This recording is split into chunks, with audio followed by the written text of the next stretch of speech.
బులెటిన్లో breaking news చూస్తున్నాం. తనను ఆంధ్రుడన్న బీఆర్ఎస్ ఎమ్మెల్యే కౌశిక్ రెడ్డి వ్యాఖ్యలకు కేసీఆర్ సమాధానం చెప్పాలని శేరిలింగంపల్లి ఎమ్మెల్యే అరికిపూడి గాంధీ డిమాండ్ చేశారు. కౌశిక్ రెడ్డి బతకడానికి హైదరాబాద్ కు వచ్చినట్టే తాను కూడా హైదరాబాద్ కు వచ్చానని ఆయన చెప్పారు. ఎంతో మందిని చీటింగ్ చేసిన కౌశిక్ రెడ్డితో తనకు పోలికేటని ఎద్దేవా చేశారు. తనను బీఆర్ఎస్ పార్టీలో చేర్పించింది హరీష్ రావు అని చెప్పారు. తాను బీఆర్ఎస్ పార్టీలోనే ఉన్నానని తెలిపారు. తాను బీఆర్ఎస్ పార్టీలోనే ఉన్నానని అసెంబ్లీ స్పీకర్ కూడా ప్రకటించారని చెప్పారు. బీఆర్ఎస్ పార్టీని కౌశిక్ రెడ్డి నాశనం చేశారని గాంధీ దుయ్యబట్టారు. కౌశిక్ రెడ్డి చీటర్, బ్రోకర్ అని తీవ్ర వ్యాఖ్యలు చేశారు. తన మనోభావాలు దెబ్బతినడం వల్లే తాను ప్రతిస్పందించాల్సి వచ్చిందని చెప్పారు. పదే పదే తనను రెచ్చగొట్టడం వల్లే స్పందించాల్సి వచ్చిందని అన్నారు.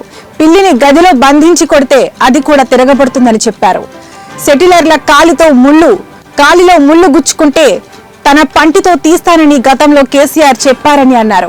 బీఆర్ఎస్ పార్టీ సూచించిన వారికే పీఏసీ పదవి ఇవ్వాలని హామీ ఏమీ లేదన్నారు. గతంలో పీఏసీ పదవిని కాంగ్రెస్ నేతకు కాకుండా అక్బరుద్దీన్ ఓవైసీకి ఎందుకిచ్చారని ప్రశ్నించారు. మరోవైపు బీఆర్ఎస్ నేతలు చలో గాంధీ నివాసానికి పిలుపునిచ్చిన నేపథ్యంలో ఆయన ఇంటి వద్ద పోలీసులు పెద్ద సంఖ్యలో మోహరించారు.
మరోవైపు బీఆర్ఎస్ ఎమ్మెల్యే పాడి కౌశిక్ రెడ్డిపై అనర్హత వేటు వేయాలని కాంగ్రెస్ పార్టీ మహిళా నాయకులు మధ్యాహ్నం స్పీకర్ ప్రసాద్ కుమార్ ను కలిసి ఫిర్యాదు చేశారు. హైదరాబాద్ లోని మంత్రుల నివాస ప్రాంగణంలో వారు స్పీకర్ ను కలిశారు. కౌశిక్ రెడ్డి మహిళల పట్ల అసభ్యకరంగా మాట్లాడారని మండిపడ్డారు. ఆయనపై చర్యలు తీసుకోవాల్సిందేనని అన్నారు. బీఆర్ఎస్ నుంచి గెలిచి కాంగ్రెస్ పార్టీలో చేరిన ఎమ్మెల్యేలకు చీరా గాజులు పంపుతున్నానంటూ కౌశిక్ రెడ్డి చేసిన వ్యాఖ్యలపై కాంగ్రెస్ మహిళా నాయకులు మండిపడుతున్నారు. బీఆర్ఎస్ నాయకులు మహిళలను కించపరచడం మానుకోవాలని హెచ్చరించారు.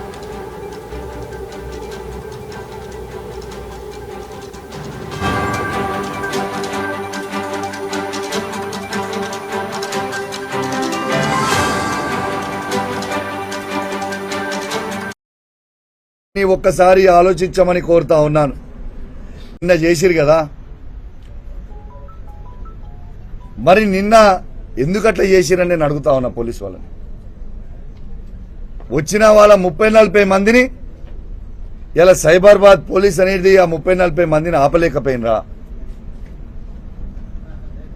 నేను ఒక్కటే కోరుతా ఉన్నా, ఈ తెలంగాణ సమాజాన్ని ఒక్కసారి ఆలోచించమని కోరుతా ఉన్నాను. ఏ విధంగా ఈ రేవంత్ రెడ్డి గారి ప్రభుత్వం ఏ విధంగా వ్యవహరిస్తుందనేది దయచేసి ప్రతి ఒక్కరు కూడా గమనించాలని విజ్ఞప్తి చేస్తా ఉన్నాను. స్వయంగా రేవంత్ రెడ్డి గారే అక్కడ ఆదేశాలు ఇచ్చి కౌశిక్ రెడ్డి గారిని హత్య చేయండి, ఇలా ఏదైనా చేసి అని చెప్తే ఇలా ఒక ఎమ్మెల్యేకే ఈ తెలంగాణ రాష్ట్రంలో రక్షణ లేనప్పుడు సామాన్య ప్రజల పరిస్థితి ఏంది అని చెప్పి నేను అడుగుతా ఉన్నాను. దీనికి జవాబు చెప్పాల్సిన అవసరం ఉంది తెలంగాణ సమాజానికి. నేను ఒక్కటే అడుగుతున్నా, దీనికి సమాధానం చెప్పండి రేవంత్ రెడ్డి గారు. మీరే ముఖ్యమంత్రి, మీరే హోమ్ మినిస్టరు. మరి మీ ప్రభుత్వంలో మీరు మొన్న కోట్లాది రూపాయలు ఇచ్చి జాయిన్ చేసుకున్న గాంధీతో పాటు గుండాలని 30-40 మంది గుండాలని సైబరాబాద్ పోలీస్ ఆపలేకపోయిందా? మీరు ఈ సమాజానికి ఏమి చెప్పదలుచుకున్నారని చెప్పి నేను అడుగుతా ఉన్నాను. ఒకటే నేను షేర్లింగంపల్లి ప్రజల్ని కూడా కోరుతా ఉన్నాను. శాసనసభ్యుడైన గాంధీ ఏం మాట్లాడిండు, ఆయన భాష ఏంది, ఆయన మాట్లాడిన భాష ఒకసారి దయచేసి సమాజం గమనించాలని నేను విజ్ఞప్తి చేస్తా ఉన్నాను. ఒక శాసనసభ్యుడు మాట్లాడాల్సిన భాషనే నాది. ఏం భాష అండి? నేను చేసిన తప్పేంటిదండి? నేను చేసిన తప్పేంది? ఒక్కసారి మీ అందరు కూడా తెలంగాణ ప్రజలందరూ కూడా ఆలోచన చేయాలని విజ్ఞప్తి చేస్తాను. నేను చేసిన తప్పేంది? గాంధీ గారే స్వయంగా నేను కాంగ్రెస్ పార్టీలో లేను, నేను బీఆర్ఎస్ పార్టీ ఎమ్మెల్యేను అని తనే మీడియాకు చెప్తా ఉన్నాను. మరి నేను మా ఎమ్మెల్యే గారి ఇంటికి వెళ్ళి తనని స్వాగతించి తెలంగాణ భవన్కి తీసుకెళ్లి కేసీఆర్ గారి దగ్గరికి తీసుకుపోతా అన్నా. దాంట్లో ఏమైనా తప్పున్నదా అని నేను అడుగుతా ఉన్నా.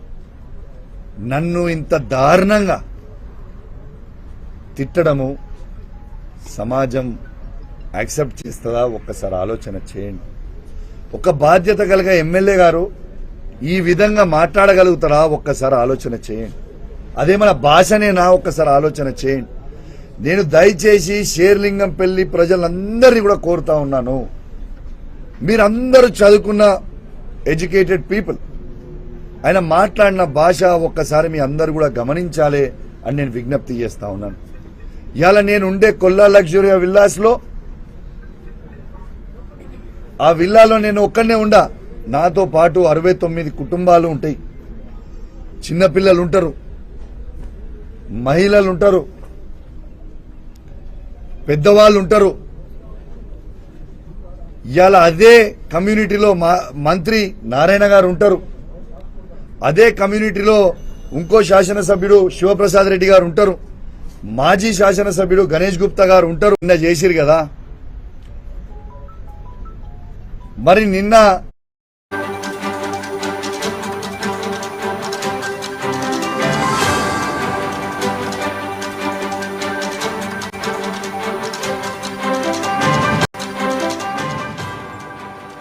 బీఆర్ఎస్ ఎమ్మెల్యే పాడి కౌశిక్ రెడ్డి ప్రాంతీయ వాదాన్ని తెరపైకి తీసుకువస్తున్నారని ఎమ్మెల్యే దానం నాగేందర్ ఆగ్రహం వ్యక్తం చేశారు. ఆయన చేసిన వ్యాఖ్యలు పార్టీ వైఖరా లేక వ్యక్తిగతమా చెప్పాలని నిలదీశారు. ఈ అంశంపై బీఆర్ఎస్ పార్టీ అధిష్టానం స్పష్టత ఇవ్వాలని డిమాండ్ చేశారు. దానం నాగేందర్ ఇవాళ అరికపూడి గాంధీ నివాసానికి వచ్చారు. ఈ సందర్భంగా ఆయన మాట్లాడుతూ ప్రశాంతంగా ఉన్న రాష్ట్రంలో చిచ్చు పెట్టవద్దని సూచించారు. అరికపూడి గాంధీ నివాసంలో బీఆర్ఎస్ విస్తృత స్థాయి సమావేశం పేరిట బద్నాం చేసే ప్రయత్నం జరుగుతోందని ఆగ్రహం వ్యక్తం చేశారు. కౌశిక్ రెడ్డి కెపాసిటీ ఎంతో తమకు తెలుసునని ఎద్దేవా చేశారు. తాము అన్నీ చేసే ఇక్కడికి వరకు వచ్చామని వ్యాఖ్యానించారు. ప్రాంతీయ వాదాన్ని తెరపైకి తీసుకురావడం ఏమిటని ప్రశ్నించారు. కౌశిక్ రెడ్డి వ్యాఖ్యలు వ్యక్తిగతమైతే బీఆర్ఎస్ ఆయనను సస్పెండ్ చేయాలని దానం నాగేందర్ డిమాండ్ చేశారు. పార్టీ విస్తృత స్థాయి సమావేశం ఎక్కడైనా ఇంట్లో చేస్తారా అని నిలదీశారు. అసలు అవగాహన ఉండే మాట్లాడుతున్నారా అని ప్రశ్నించారు.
బ్రేకింగ్ న్యూస్ చూస్తున్నాం. తనను ఆంధ్రోడన్న బీఆర్ఎస్ ఎమ్మెల్యే కౌశిక్ రెడ్డి వ్యాఖ్యలకు కేసీఆర్ సమాధానం చెప్పాలని శేరిలింగంపల్లి ఎమ్మెల్యే అరికిపూడి గాంధీ డిమాండ్ చేశారు. కౌశిక్ రెడ్డి బతకడానికి హైదరాబాద్ కు వచ్చినట్టే తాను కూడా హైదరాబాద్ కు వచ్చానని ఆయన చెప్పారు. ఎంతో మందిని చీటింగ్ చేసిన కౌశిక్ రెడ్డితో తనకు పోలికింటిని ఎద్దేవా చేశారు. తనను బీఆర్ఎస్ పార్టీలో చేర్పించింది హరీష్ రావు అని చెప్పారు. తాను బీఆర్ఎస్ పార్టీలోనే ఉన్నానని తెలిపారు. తాను బీఆర్ఎస్ పార్టీలోనే ఉన్నానని అసెంబ్లీ స్పీకర్ కూడా ప్రకటించారని చెప్పారు. బీఆర్ఎస్ పార్టీని కౌశిక్ రెడ్డి నాశనం చేశారని గాంధీ దుయ్యబట్టారు. కౌశిక్ రెడ్డి చీటర్, బ్రోకర్ అని తీవ్ర వ్యాఖ్యలు చేశారు. తన మనోభావాలు దెబ్బతినడం వల్లే తాను ప్రతిస్పందించాల్సి వచ్చిందని చెప్పారు. పదే పదే తనను రెచ్చగొట్టడం వల్లే స్పందించాల్సి వచ్చిందని అన్నారు. పిల్లిని గదిలో బంధించి కొడితే అది కూడా తిరగబడుతుందని చెప్పారు. సెటిలర్ల కాలిలో ముళ్ళు గుచ్చుకుంటే తన పంటితో తీస్తారని గతంలో కేసీఆర్ చెప్పారని అన్నారు. బీఆర్ఎస్ పార్టీ సూచించిన వారికే పీఏసీ పదవి ఇవ్వాలని ఏమీ లేదన్నారు. గతంలో పీఏసీ పదవిని కాంగ్రెస్ నేతకు కాకుండా అక్బరుద్దీన్ ఓవైసీకి ఎందుకు ఇచ్చారని ప్రశ్నించారు. మరోవైపు బీఆర్ఎస్ నేతలు చలో గాంధీ నివాసానికి పిలుపునిచ్చిన నేపథ్యంలో ఆయన ఇంటి వద్ద పోలీసులు పెద్ద సంఖ్యలో మోహరించారు.